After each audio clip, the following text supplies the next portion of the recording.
to episode 156 of Navigating Now. My name is Azmeen Goa. I'm a senior consultant here at Thoughtium, and I am honored to be your host for today's episode. I'm excited to welcome our guest, Hafiz Mitha. Hafiz is an impact-driven community builder and entrepreneur. He's the founder and CEO of PlayCity, an app that connects people through play, and he also co-hosts a podcast called Between Two Dots that shares stories from folks who are living life with intention. Since I've known Hafiz, I've been inspired by how genuinely he connects with those around him while staying true to himself. It's not just a job for him, it's part of his life. So let's dive in to the art of connection with Hafiz. Hi, Hafiz. Welcome, my friend. How are you? Hey, I'm great. Thanks for having me. How are you doing? Yeah, pretty good. Happy to be here and chat with you live on Navigating Now. I love to kick off conversations by asking if there's one word you could use to describe how you're entering the conversation today. What would that word be? Oh, that's a good one. I'd say fulfilled at the moment. Stressed, but Nice. fulfilled. Oh, that's awesome. A good combination. Yeah. I would say too, for me, I've been anticipating a nice live conversation with you for a while now. So I'm also feeling very fulfilled and excited. So happy to have you here, and I'm excited to dive in.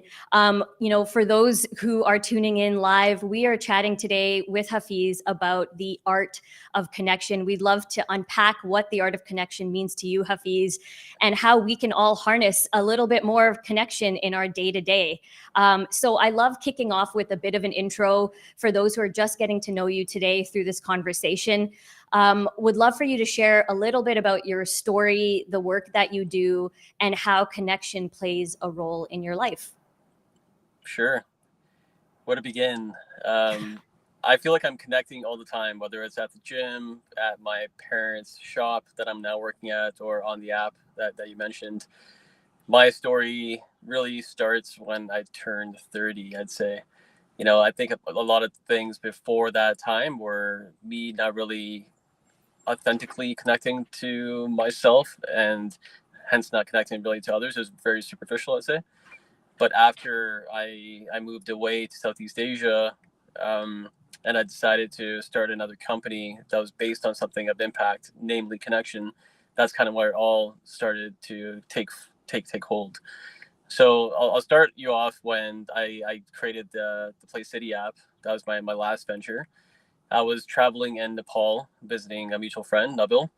And, I was thinking about my next venture and what I wanted to do. And I have a background with a marketing agency and a software company that I co-founded. But I was not fulfilled there. I was just like work, right? So as I was traveling, I was journaling about like what I wanted to do, how I wanted to really bring some sort of impact to the world, but really how we had the opportunity to learn from other people. And I just had to figure out a way to connect people and have conversations. What I didn't anticipate was that trip would really change the trajectory of my life. And it was really through like volleyball and soccer and badminton with people that I started playing with in Nepal.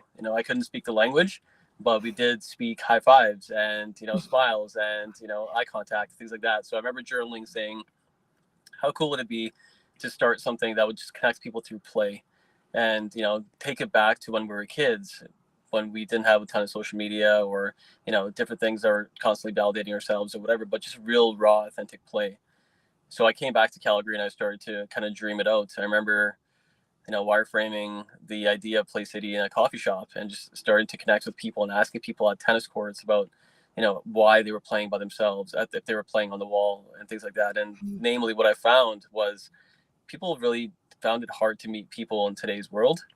They were, really just scared to walk up to somebody brand new, didn't really know who they were. But also scheduling conflicts were a big thing. But then finding somebody at the same skill level was tough. So I did like 150 interviews. And I have a user experience background as well, too. So I know that you have to ask a ton of questions from people to figure out kind of the problem. And those are the things I've kept on finding. So I created PlayCity with, a team that helped bring that to life. And today, we're proud to help over, I'd say about 17,000 people connect. Wow. And it was a passion project that turned into, a real job for me. And then COVID really hit, and that made it really difficult to connect with people. So my life is now gone in a different trajectory with the podcast and things like that as well too. But what I find as a common denominator is always connection. I want to meet people. I want to hear their stories. And I really just love hearing where people are from and some of the stuff that they've encountered in their life and how I can now take that into mine. Yeah, that's amazing, because just through your storytelling, you could just see that there were moments that you were connecting with yourself, you were connecting to sports, you were connecting to people, to a city, a new country, Nepal. So I just love like the multifaceted nature of your story in general, because connection is just that, right? It is very multifaceted. And, I know when we were initially planning for this conversation, we were chatting about what connection meant to us. And I would love for you to share with the audience, you've shared a little bit about the moments that you connected, how that led to PlayCity. What does connection mean to you now? Like, especially, you mentioned the pandemic and now you entering the podcast space, where you're at right now in your life. What does connection mean to you?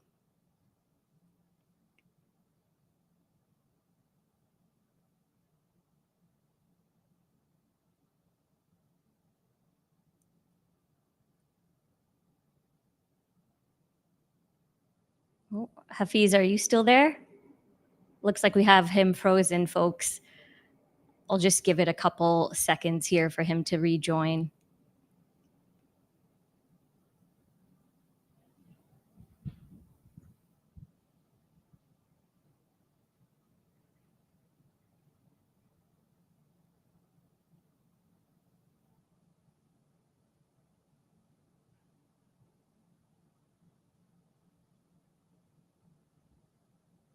Oh, all right. Well, hopefully he's going to be joining soon.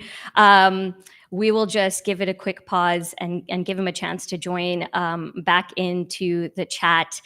In the meantime, perhaps I will share a little bit about how Hafiz came to mind for me when I was thinking about the art of connection. Norm and I, he's a co-founder here. We had a conversation around just connecting with different folks in our lives, whether it be family, friends, and others. And we were talking about how, family is the initial connection we have with folks in our life, but it really tends to expand and become a lot more vast as we age and as we form new hobbies and things like that. And that's when Hafiz initially came to mind in terms of who I could think of as someone who has, experience with so many different types of connection. And that's how he came to mind for me, just through, his initial storytelling. As you could tell, his travels to Nepal kind of unlocked some, community needs and connection needs for him. So we'll just give it a couple more seconds for him to join. And we will hopefully have him back here soon.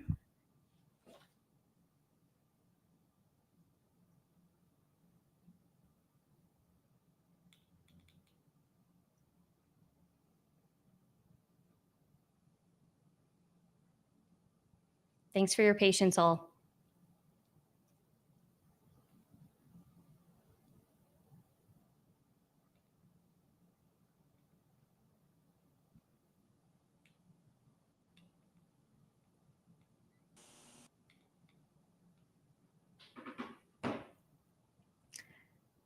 All right. I think Hafiz has made it back in. Let me see if I can add him back to. All right. Give me 1 second, folks.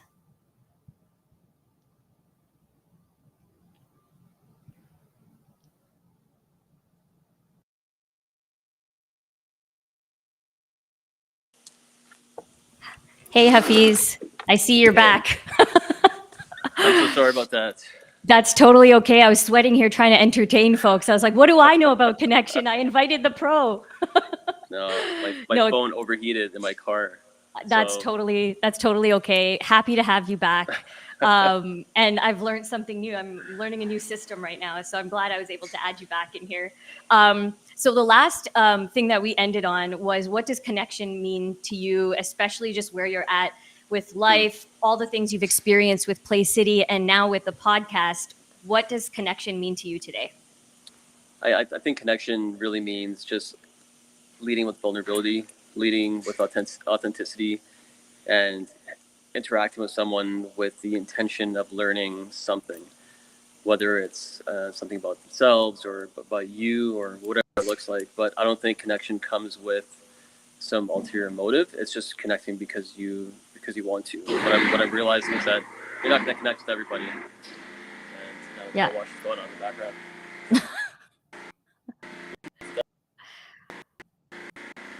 But Yeah. that's what connection is to me. So you were saying you can't connect with anybody, not everybody. And I think that kind of fits with what you were saying initially in your story, where you felt like you had connections, but they didn't feel genuine to you. And, I love that, you're able to recognize what felt genuine for you versus what didn't feel genuine for you in those moments. And I'm wondering, Hafiz, as you think about just given the pandemic that happened, I feel like a lot of people maybe in that time and even now probably don't feel as connected to maybe themselves or their communities, just given everything that unfolded. And there are times where we might feel, I'd say, less connected than other times. What do you think prevents us from feeling connected, whether it's to ourselves or to others? Truthfully, I think it's ourselves. I think that people are afraid to be themselves by themselves, and I think that people are afraid to be themselves with strangers. And I find it fascinating when I meet somebody or I see a couple of people interacting. Sometimes there's posturing going on. People are trying to be something that they're not, because connecting is sometimes scary. Like you're putting yourself out there as well too. And if you're not comfortable in your own skin, you're gonna lead with some kind of a mask. And I think one thing that I've tried to realize, or I'm still learning to be aware of, is just showing up with myself. Whoever I am at that moment, not who I think you want me to be, not who I think my parents or anyone watching. My partner's watching this. Excellent. Yeah. And she's watching this right now, and she thinks that I got to be something. I don't believe that myself.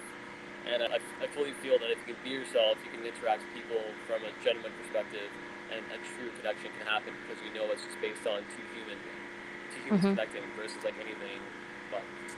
Yeah, I love that. And just really peeling the layers, right, of all the, I guess, like identity layers that we've put on ourselves to fit into certain situations. You're kind of making me think, right? Like what happens when you peel those layers off and you just show up as Azmeen and you just show up as Hafiz, and how will like that impact the relationship that you then have with the person you're connecting with? So I love that. Do you have any recommendations, just given, your life experience, the folks that you chat with on your podcast and all of those community leaders that you connect with? Do you have any tips on how folks can stay open and stay, I guess, like unraveled and unpeeled for them to kind of show up as their authentic selves? Yeah, I know what worked for me was seeing a therapist. Yeah. And I saw, honestly, I started seeing a therapist really randomly through a car accident that I had. And my physio was like, you're manifesting the pain over and over again every single week. So we're going through these cycles, and I think you should really examine your habit of thinking, or the cycles of thinking. And I was flirting with therapy for a long time. I just didn't really have a reason to go.